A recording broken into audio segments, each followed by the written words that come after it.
Congressional Democrats split on President Biden's future after holding conference meetings yesterday. Axios reports that the movement to remove Biden is now losing steam, saying that the House's meeting left some swing district Democrats with, quote, actual tears.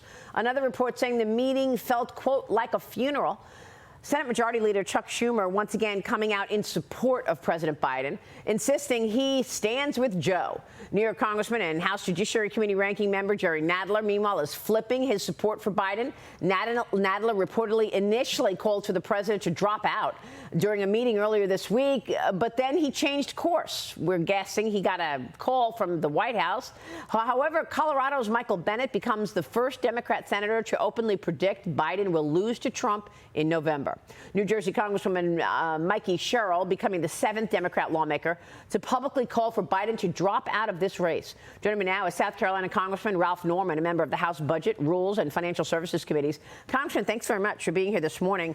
What's it like there being in Washington amidst all of this? What can you tell us? Well, the Democrats are frantic, Maria. The old saying, the emperor has no clothes.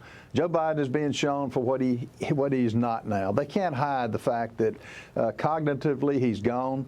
And the Democrats have a right to be upset, but to defend what the camera shows, and we've had a front row seat to this, Maria, for the last 3.5 years. Well, it's gotten progressively worse. There's been a complete cover-up of it.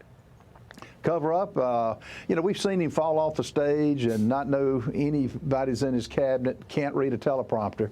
But now, during the debate, to see what we saw, it's an embarrassment. And I will tell you, Maria, this is a national security issue.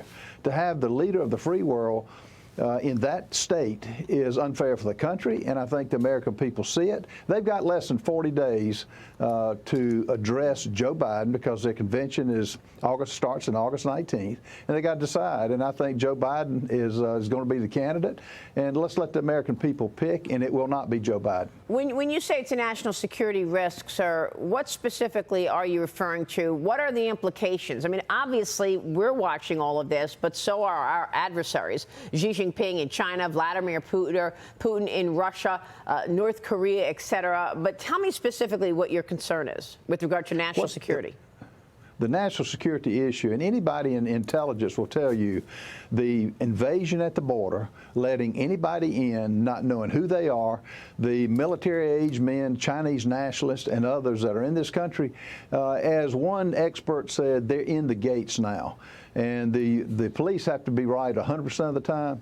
The terrorists have to be right one time. They didn't come. They're not coming into the United States to teach Bible study. They're here to hate America.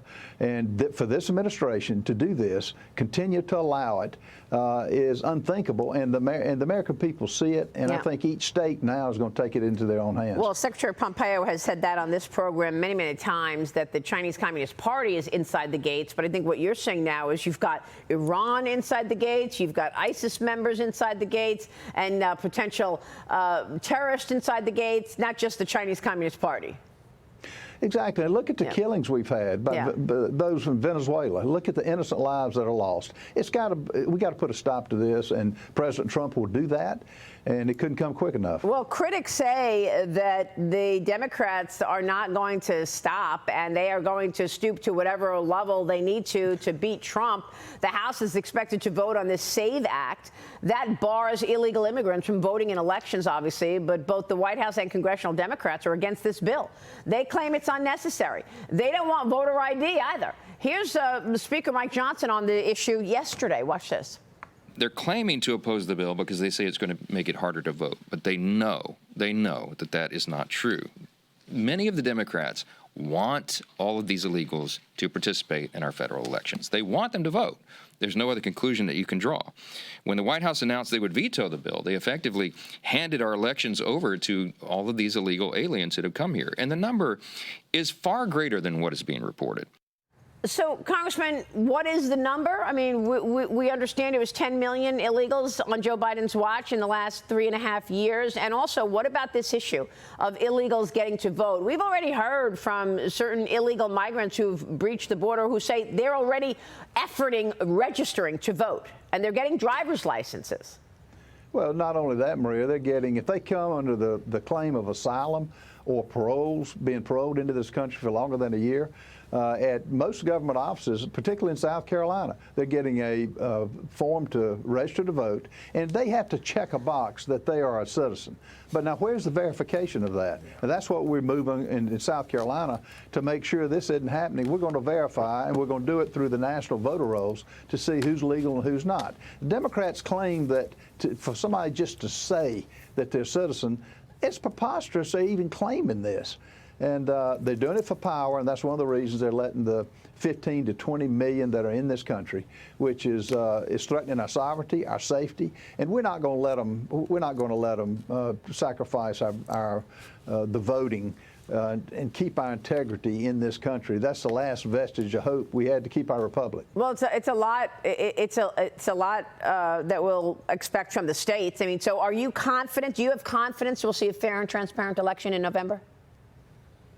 Well, I hope so. I mean, you know, we've got to verify. We can't just trust. Yeah. Trust but verify, as has been said by Reagan. We've got to do that. Okay. And it's going to take the congressmen and the senators doing that, enforcing that. Yeah, Todd Pyro. When you speak with your colleagues on the other side of the aisle in private, what do they tell you about voting for the SAVE Act? Because unilaterally, they are all in lockstep with their party. We can't vote for the SAVE Act. It's anti-democracy. When in reality, all it is basically saying, look, non-citizens can't vote. So do they tell you anything different in private, like, hey, you know, I know that I should vote for this, but I can't? Because it makes no sense.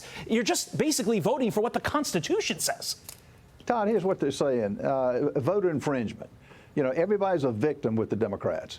And tell me how, per the Constitution, you've got to be a U.S. citizen. Right. You know, that's what this country was built on. And to let 15 million come in and vote because they say they're a citizen, no, that's not good enough. Okay. And we've got to push it. We're going to push it in South Carolina. I think other states will as well. Well, you're an elected official. We're going to be watching your work on this. We're counting on you, Congressman. Real quick, before you go, Financial Services Committee, you're a member. Today, Jay Powell is going to face you and your colleagues. What do you want to ask Jay Powell? What's your takeaway from yesterday in the Senate? Well, the takeaway from the Senate, Jerome Powell, is while he can say it in a nice way, the economy is slowing down, inflation is still rampant, interest rates are still high, the Americans are feeling the pain at every level.